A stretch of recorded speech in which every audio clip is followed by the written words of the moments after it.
ismim Uzoqov Otabekman.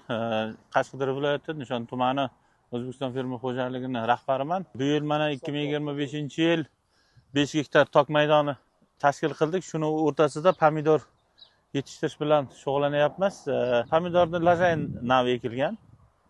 Mana hozir gullash fazasiga kirdi pomidorlarimiz, tuyib qoldi. Nasib bo'lsa, bir oyda pishib yetilishi kerak. Ifoda kompaniyasini agronomlari bilan birgalikda mana shu holatgacha yetkazib kelyapmiz. Birgalikda ishlab kasalliklarga hozir biz birinchi bosqich ishlovlarini berdik. Entihlorok plus fungisid bilan VL77 biostimulyatorni qo'shgan holatda, aralashtirgan holatda 2 marta ishlov berdik. Keyin Bigus preparati bilan flower stimulyatorni qo'shib yana bir bor ishlov berdik.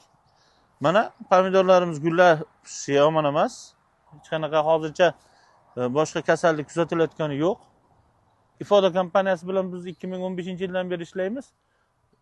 Kompaniyada juda ancha ish yaxshi. Endi boshqa fermerlarga ham shuni tavsiya etamiz.